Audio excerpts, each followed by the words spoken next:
قال اللہ تعالیٰ فی قرآن مجید یا ایھا الذین آمنوا اطیعوا اللہ واطیعوا الرسول ولا تبطلوا اعمالکم۔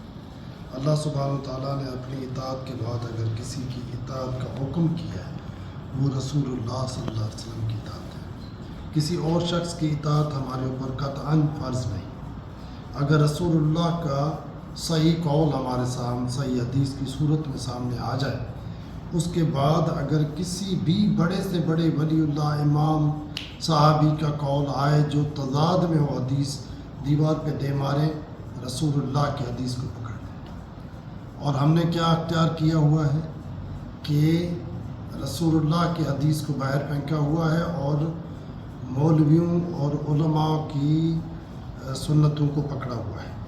مثال رسول اللہ صلی اللہ علیہ وسلم سے متواتر یہ ثابت ہے کہ اللہ کے رسول صلی اللہ علیہ وسلم رفع یدین کرتے تھے، مولوی نے چھوڑ دیا، ان کے پیروکاروں نے چھوڑ دیا، رسول اللہ کی چیز کو چھوڑ کے مولوی کے پیچھے پڑ گئے۔ اور جب جہری نماز میں آمین ولدالین امام کہتا ہے تو مسجد نبوی آج بھی گونج اٹھتی ہے، رسول اللہ صلی اللہ علیہ وسلم کے دور میں بھی گونج اٹھتی تھی۔ مولوی نے چھڑوا دیا، چھوڑ دیا۔ اسی طرح پاؤں سے پاؤں، کندھے سے کندھا ملانے کا حکم ہے۔ انس رضی اللہ عنہ کی روایت ہے کہ رسول اللہ صلی اللہ علیہ وسلم خود ہمیں اپنے ہاتھ سے صفیں سیدھی کرواتے تھے اور پاؤں سے پاؤں، کندھے سے کندھا ملواتے تھے۔ ہم نہیں ملاتے، گھٹن ہوتی ہے، کیونکہ مولوی نے بتا دیا، ہم نے مولوی کو فالو کرنا ہے، حدیث کو چھوڑ دیا، نہ پڑھنے کی کوشش کی اور نہ ہم نے یہ کام کیا۔ تو اس سلسلے میں چند ایسی روایت ہیں جو بے سند ہیں، جعلی ہیں، حدیثیں نہیں ہیں لیکن عوام الناس میں مشہور ہیں۔ ان میں سے ایک ہے مسجد میں بال کا ہونا ایسا ہے جیسا کہ مردار گدھے کا ہونا، اس لیے مسجد سے بال نکالنا ایسا ہے جیسا کہ مسجد سے مردار گدھے کو نکالنا۔ یہ روایت ہے، لوگ حدیث کر کے پیش کرتے ہیں، یہ کسی کا قول ہے رسول اللہ صلی اللہ علیہ وسلم کی حدیث میں۔ دوسری روایت ہے ایک صحابی کے چہرے پر داڑھی کا صرف ایک ہی بال تھا، انہوں نے اس بال کو بھی کٹوا دیا تو حضور اقدس نے ارشاد فرمایا کہ تم نے وہ ایک بال کیوں کٹوا دیا؟ اس سے تو ایک فرشتہ جھولا کرتا تھا۔ یہ جھوٹ ہے، رسول اللہ صلی اللہ علیہ وسلم کی کوئی حدیث نہیں۔ تیسری روایت یہ بتائی جاتی ہے کہ جب کوئی نوجوان توبہ کرتا ہے تو مشرق سے مغرب تک تمام قبرستانوں سے اللہ تعالیٰ 40 دن تک عذاب کو دور کر دیتا ہے۔ جھوٹی روایت ہے۔ چوتھی ہے حضرت عبد الرحمن بن عوف رضی اللہ عنہ نے مدینے والوں کی دعوت کی، لیکن ایک صحابی مسجد نبی میں گہری سوچ میں بیٹھے ہوئے تھے تو ان سے حضور اقدس نے پوچھا کہ تم یہاں بیٹھے کیا کر رہے ہو؟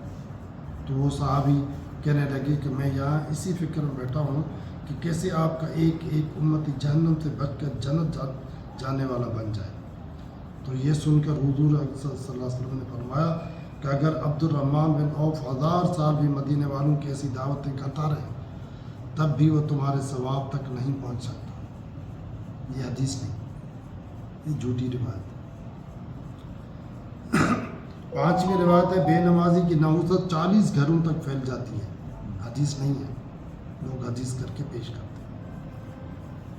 پانچویں، جس شخص کی طرف اللہ تعالیٰ ایک مرتبہ رحمت کی نگاہ سے دیکھتا ہے تو اسے جہاد کے لیے قبول فرما لیتا ہے، اور جس کی طرف 10 بار رحمت کی نگاہ سے دیکھتا ہے تو اسے حج کے لیے قبول فرما لیتا ہے، اور جس کی طرف 70 مرتبہ رحمت کی نگاہ سے دیکھتا ہے تو اسے اللہ کے راستے میں نکال دیتا ہے۔ یہ تبلیغ جماعت والے اکثر بیان کرتے ہیں، یہ حدیث نہیں ہے، یہ جھوٹا قصہ ہے، کوئی ایسی روایت کسی حدیث کی کتاب میں نہیں۔ جب استاد و طالب علم کسی بستی سے گزرتے ہیں تو اللہ تعالیٰ اس بستی کے قبرستان سے 40 دن تک عذاب ہٹا لیتا ہے۔ یہ جھوٹی کہاوت ہے، حدیث نہیں۔ آٹھویں، جب کوئی دائی کسی قبرستان سے گزرتا ہے تو اللہ تعالیٰ اس قبرستان سے 40 دن تک عذاب ہٹا لیتا ہے۔ یہ بھی حدیث نہیں۔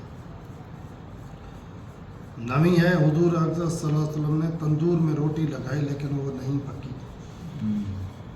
جب وہ وجہ پوچھی گئی تو فرمایا کہ جس چیز کو محمد صلی اللہ علیہ وسلم کے ہاتھ لگ جائیں اس کو آگ نہیں چھو سکتی۔ یہ بھی حدیث ہے۔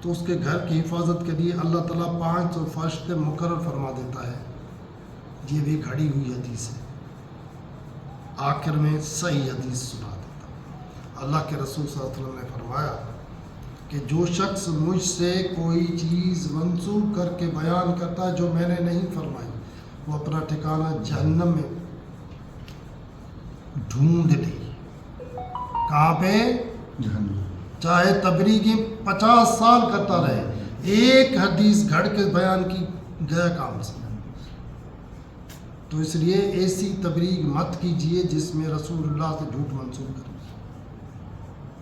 ایک اور آخری جھوٹی حدیث سنیں. جھوٹی قصہ ہے, لوگ اس کو حدیث کہتے ہیں.